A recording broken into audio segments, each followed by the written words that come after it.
Subscribe to our YouTube channel and press the bell icon to never miss any update from Samco. Hello friends, market में इस week हमने एक gap वाली rally देखी। Monday to Friday सभी 5 दिन market gap up खुलता था और फिर ऊपर ही बंद आता था।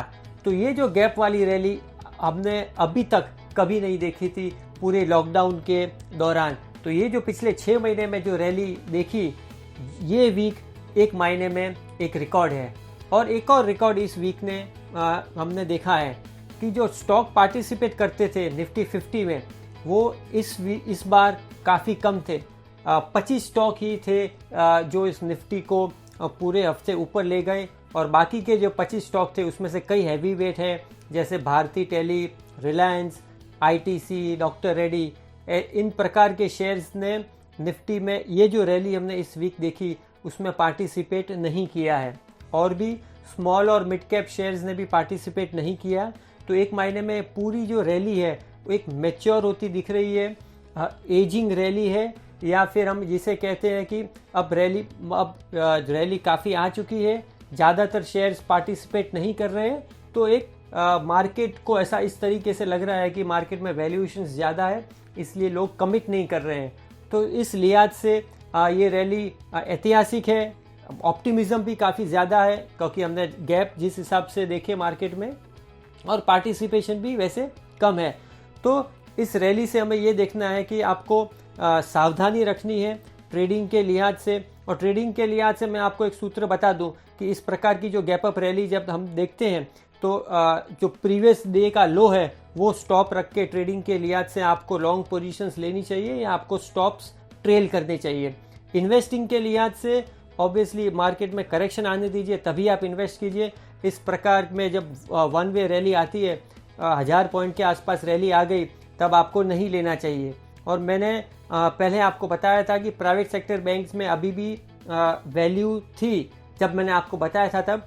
इस वीक हमने काफ़ी अच्छी रैली देखी है प्राइवेट सेक्टर बैंक्स में, लेकिन थोड़ा करेक्शन आने दीजिए, तभी आप इन्वेस्टिंग के लिहाज से प्राइवेट सेक्टर बैंक में अभी भी इन्वेस्ट कर सकते हो।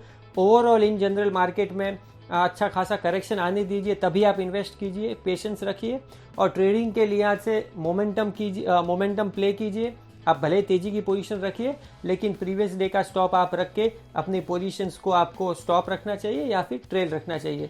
स्टॉक स्पेसिफिक आइडिया के लिए मेरी कलीग निराली शाह आपको बताएगी।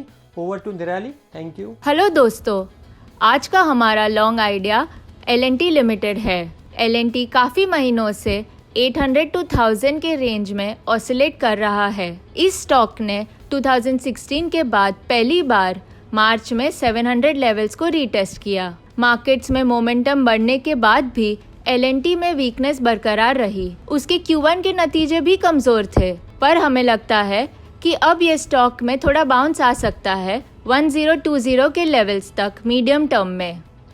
जैसे जैसे इंफ्रास्ट्रक्चर स्पेंड्स बढ़ेंगे, ऑर्डर बुक एग्जीक्यूशन बढ़ेगा और लिक्विडिटी मैनेजमेंट में सुधार आएगी, इस स्टॉक में ओवरसोल्ड लेवल से कमबैक आने के चांसेस हाई है। ट्रेडर्स इसे खरीद सकते हैं 1020 के टारगेट के लिए 845 के स्टॉप लॉस के साथ मीडियम टाइम फ्रेम में। हमारा दूसरा स्टॉक भारती इंफ्राटेल है। Infratel long term down trend में है और हाल ही में स्टॉक अपने फॉलिंग ट्रेंड लाइन को पार नहीं कर पाया। स्टॉक गिरने लगा और उसने शॉर्ट टर्म सपोर्ट को भी ब्रेक किया सितंबर में। इस week stock short term averages तक रैली करता दिखाई दिया, पर आज ही उसने एक बेरिश एनगल्फिंग पैटर्न बनाया है, जो कि एक अच्छा सेल ऑन राइज अपॉर्चुनिटी है डाउन ट्रेंड में। ट्रेडर्स इसमें शॉर्ट कर सकते हैं 150 के टारगेट के लिए 195 के स्टॉप लॉस के साथ, जो कि एक अच्छा रिस्क रिवॉर्ड बेट है। अगर आपकी कोई क्वेरी है तो आप कमेंट कीजिए, हम ज़रूर उसका जवाब देंगे। Thank you.